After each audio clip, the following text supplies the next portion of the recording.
Romanos, capítulo 14.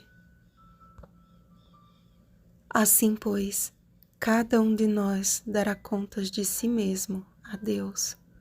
Versículo 12. Em todas as suas cartas, Paulo aponta para Cristo como nosso único exemplo de vida e sua justiça como a única vestimenta capaz de cobrir a nossa nudez. Ao se referir ao débil na fé, não desmereceu um grupo em detrimento de outro, mas engrandeceu a graça de Deus, que é sobre todos os que o invocam. Precisamos compreender o texto à luz de seu contexto. Mediante o avanço da mensagem apostólica, alguns problemas foram surgindo entre os cristãos do primeiro século.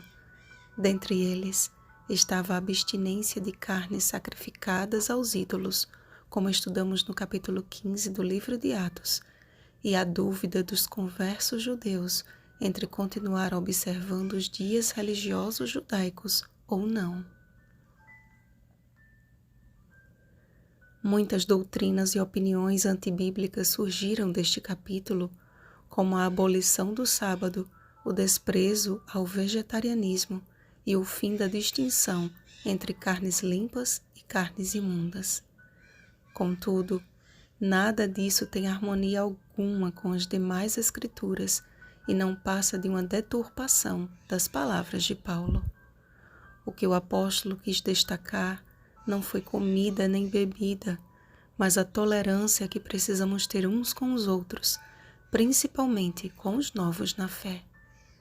Na dúvida sobre a procedência dos alimentos cárneos, muitos decidiam fazer uso apenas de alimentos vegetais. E muita atenção para um detalhe que faz toda a diferença. Paulo usou a palavra comida, que de maneira alguma poderia abranger carnes imundas, posto que nem alimentos são. Outros recém-conversos ainda, compreendendo que os dias ou feriados religiosos apontavam para Cristo como Cordeiro de Deus, não viam mais sentido em observar tais festas, se o perfeito sacrifício já havia sido consumado. E isso não tinha ligação alguma com o sábado, haja vista ser este um mandamento instituído por Deus desde o Éden, Gênesis capítulo 2, versículos 1 ao 3, até a eternidade, já que em todos os sábados, pessoas de todas as nações virão me adorar no templo, diz o Senhor. Isaías capítulo 66, versículo 23. Nova tradução na linguagem de hoje. O grande problema estava na divergência de opiniões que enfraquecia a fé de muitos. O comer carne ou não e o observar os feriados judaicos ou não havia deixado de ser uma questão de fé para tornar-se uma pedra de tropeço. Paulo nos aconselha a termos coerência e amor uns para com os outros, que levemos em consideração as nossas atitudes, principalmente diante daqueles que têm mais facilidade em escandalizar-se. Muitos têm abraçado a verdade com tanta sede que logo abrem mão de muitos hábitos que não julgam mais coerentes com a vida cristã. Mas essas mudanças não podem jamais ser instrumentos para desmerecer aqueles que ainda praticam estes hábitos. Lançar um olhar de fita métrica na roupa do outro, ou falar piadinhas sobre o que o irmão coloca no prato ou não, nunca terá o poderoso efeito do exemplo. Paulo não apenas ensinava o caminho correto, mas andava nele. O objetivo da abstenção de hábitos antigos é de adoração e não de exposição. É a busca por uma vida de pureza diante de Deus, conforme o conselho do próprio Paulo aos Filipenses, Filipenses capítulo 4, versículo 8.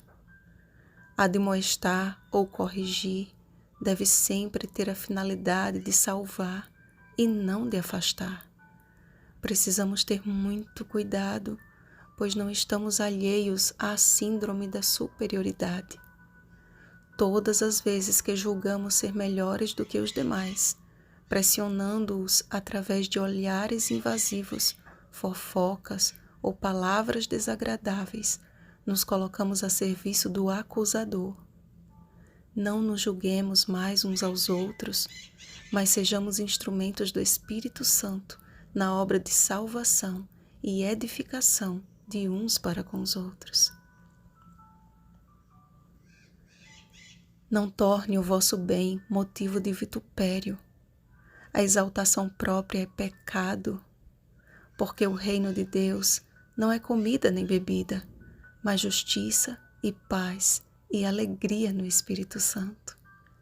Permita que o Espírito Santo continue moldando a sua vida e a fé que tens, tenha para ti mesmo perante Deus.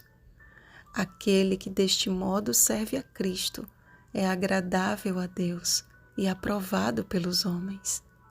Seja este o nosso lema e princípio de vida. Quer, pois, vivamos ou morramos, somos do Senhor. Vigiemos e oremos. Bom dia, servos de Deus e amigos de todos. Rosana Garcia Barros.